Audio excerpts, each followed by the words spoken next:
So here's the deal. I love Lake Guntersville. It's one of my favorite lakes that I've ever fished in my whole entire life. There's so much history and legacy around that place that every time I'm there, it just puts a smile on my face, especially this time of year. Couldn't resist the urge to go back. If you watched last week's episode, we went down there fishing the Knucklehead Championship, had a ton of fun doing all the things I love to do in the fall. And so I came home, loaded up Bethany, loaded up the dogs, loaded up the bug. We headed down to Lake Guntersville again, and we went frogging, punching, grass fishing, making that braid sing. You just can't resist it. And that's what we're going to be watching in today's episode, and I cannot wait to get into it. And so without further ado, let's send it, ladies and gentlemen. Let's go catch some fish. Ladies and gentlemen, welcome back to the great state of Alabama. We're in just a little Airbnb, brought the Skeeter. I brought the boat this time just because, you know, with the kayak, you're so limited to the area that you could fish, and I knew last week while I was making those videos that if I could have run around from like spot to spot, that, you know, I could have put together a pretty good bag of bass, whereas in the kayak I was so limited. And so we brought the boat this time just to check it out. But we got this wicked little Airbnb. Place is actually really nice. We'll take you on a tour really quick. So here it is. I don't know, I guess I can show you the door code because it doesn't matter. I won't be here when you visit, but yeah, here it is. It's small, but it's everything that you need. We got the dogs with us. We got Berkley, Bobby. We got Bethany with us. High five. We got the kitchen. Got a couch, a TV. We have a bathroom and a bedroom. Like I said, it's not giant. It's nothing crazy, but it's everything you need. The best part, though, is what we were just looking at outside, which is like the boat barn, because not only do I have a place to put my boat, to store my boat, I also have a place to store my truck as well. You got electrical hookups, you got lights, and so it's like a covered slip for my boat. So it's not supposed to rain or storm at all this week, but it's really nice to have a place to be able to put the old bug and not have to worry about her getting tore up or anything like that. But yeah, I'm super duper excited to see what we can get done this week. So yeah, we'll see how the week goes. Just wanted to say hi, get this video going. We're about to roll right into it, and without further ado, let's send it. Let's go see what we can get done. Let's catch some fish. Oh, you little son of a bitch. There was one. I don't know if he was very big, but that was a fish.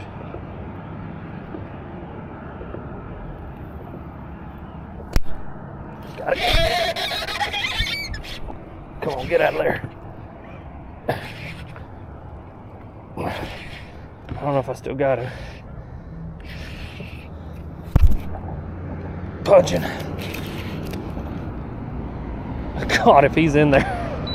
I hope he's in there.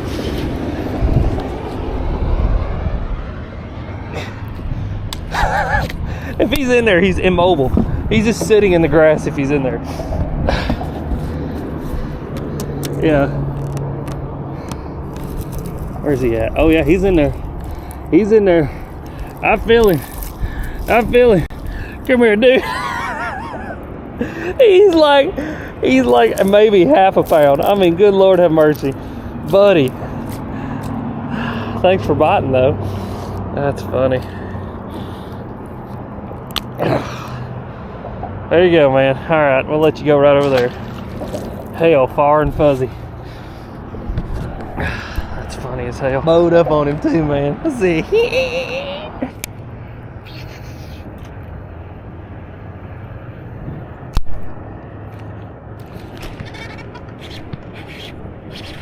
Little bitty. Come here, bud.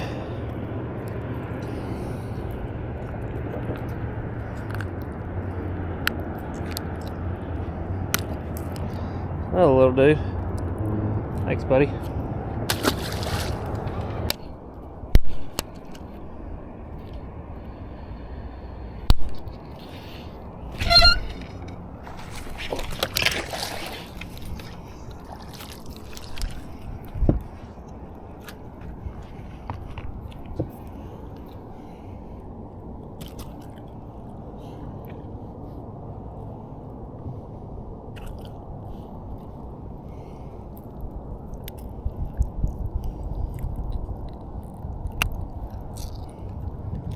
Another little one.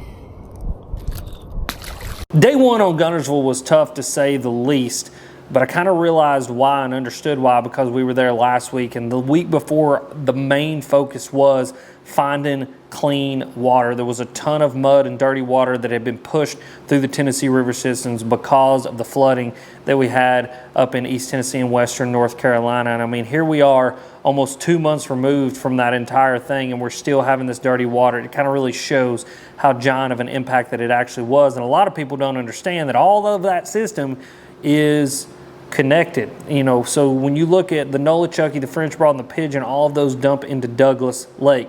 Douglas dumps into Loudon Lake. Fort and Loudon dumps into Watts Bar. Watts Bar dumps into Chickamauga, into Nickajack, and Nickajack into Guntersville. And so eventually that muddy water made its way down the system and finally settled its way into Guntersville, and Guntersville was dirty. And so finding clean water was the deal. And when I did find some clean water, we obviously got some bites. But day two on Guntersville, we recruited my buddy Jesse, and Jesse finally put us on some fish and started helping us to put the pieces of the puzzle together. All right, guys, well, this is a new one for me.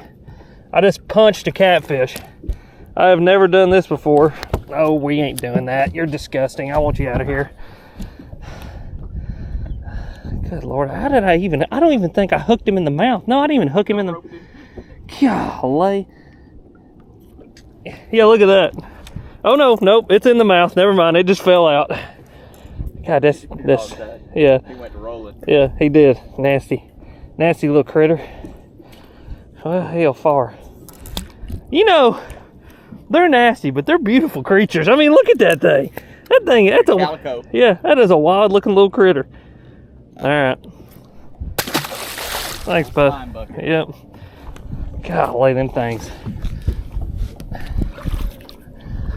I knew that didn't feel like a bass when that thing ate that. I was like, that felt weird. Same fish. Yeah. You know, that he's that dialed in that he's going to eat every one of them that comes by. You know, the thing is, man, like, you look at a bass, there he was. There he is. There he is.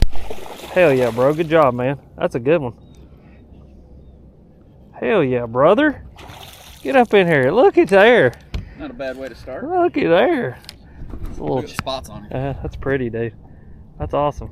Good work, brother. Yeah, he dumped it. Yeah, I saw your line hop on that one.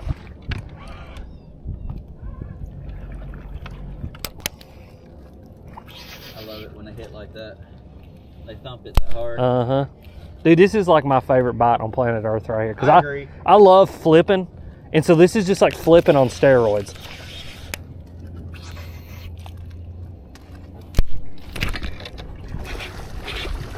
There's a few here, bud. There ain't nothing. Yeah. Yeah. Oh, Fishing yeah. 2 bass that fast. Ain't nothing like Damn. old Chunk Natty. Nice. Old Chunk Natty right there, buddy. Hell yeah. Look at there.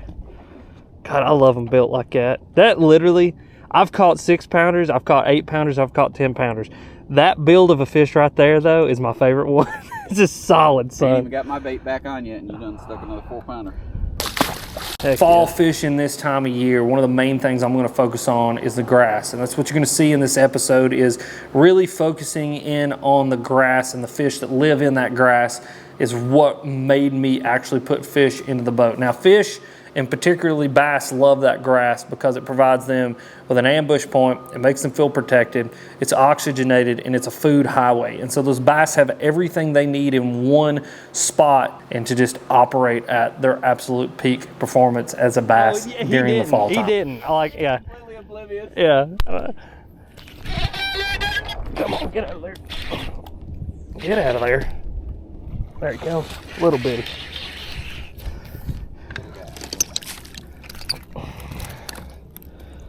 Come here, stop. Hell yeah, though. Got him right in the roof of the mouth, right where you want him. TDC, baby. Top dead center.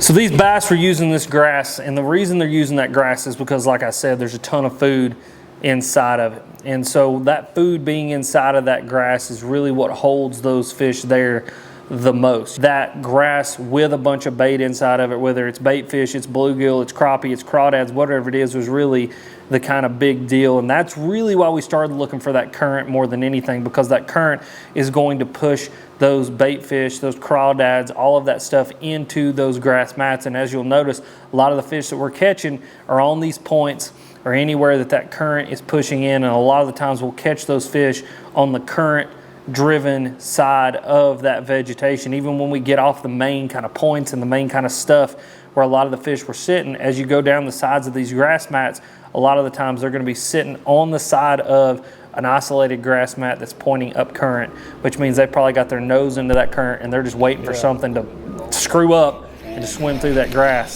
and they're going to smack it. Took them out, and I thought, okay, well, I got some rattle trap fish located. Surely this would be something easy for him to do. Yeah.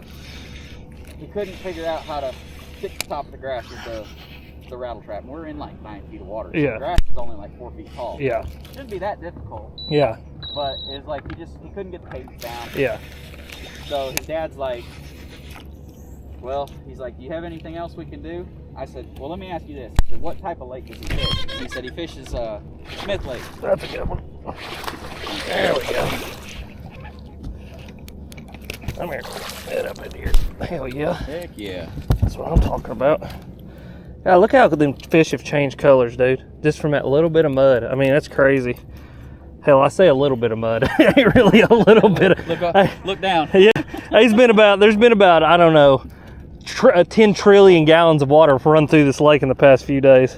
It's amazing that much water can come out of the clouds. Look at him. He's got crawdad pinchers in the back of his throat. Does he? Yep, and he's shitting out a crawdad too. Yeah.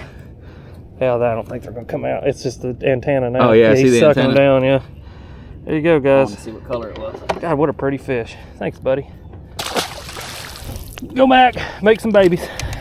So the key to catching these fish is really all in the bait, rod, reel, line setup. You know, and a lot of the times, you know, I will not be a huge advocate of super specific gear, but when it comes to punching grass mats, you got to have a certain rod, reel, line, bait combination. It just is what it is. Now, the basest of everything is going to be that big weight right there. I'm punching with an 1.5 ounce tungsten weight. Now, that's really heavy, that's really big, but what we're trying to do is we're trying to punch through the top of that grass mat. Now, what you've got to imagine is it is not grass from top to bottom.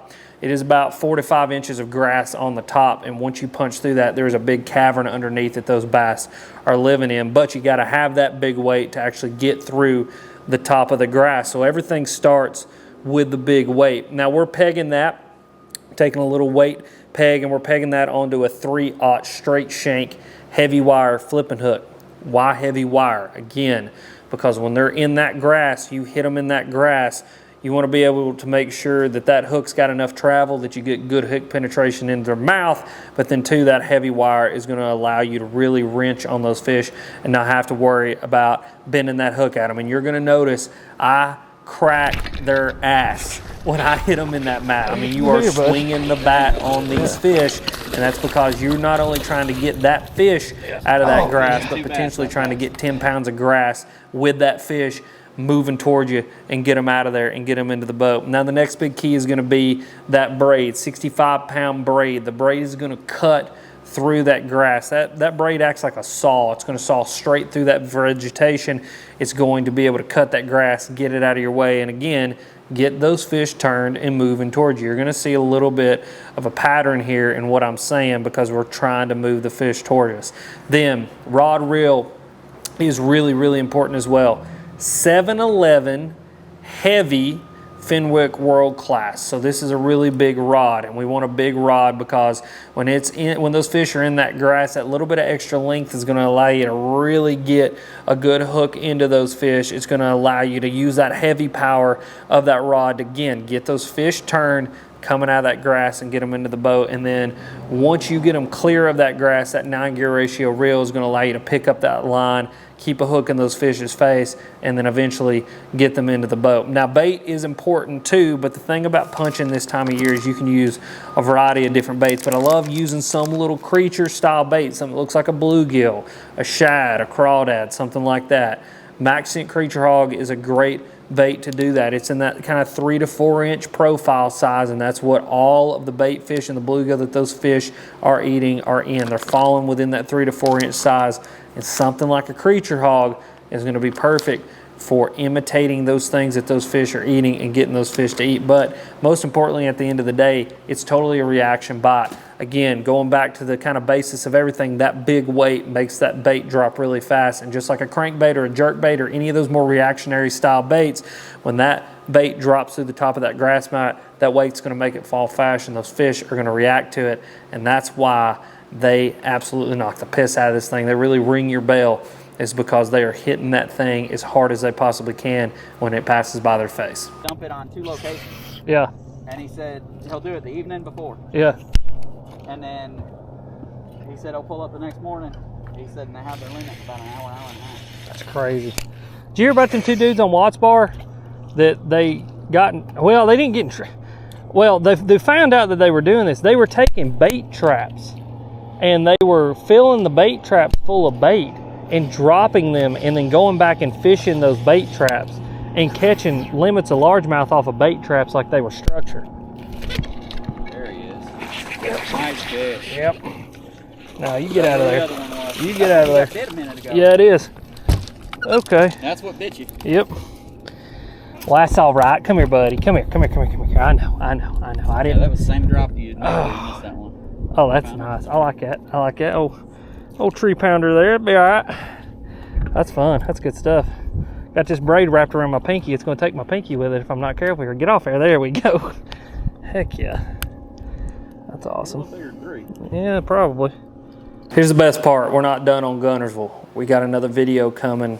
Spent a couple more days down there, caught some fish, had a ton of fun, but I really don't believe we would have been able to catch those fish if we hadn't have stuck with the punch bite. That grass was everything. Those fish were orienting to that grass, no matter the watercolor, no matter what the current was doing, no matter really anything. Those fish were orienting to those grass because that's where the food was at, and I think we did a great job of imitating what the fish were eating, and that's why we were getting bites. But like I said, we are not done yet. Be on the lookout for another video from Guntersville, and if you want to watch my video from Guntersville where I fished a kayak tournament, click this video that's popping up right here.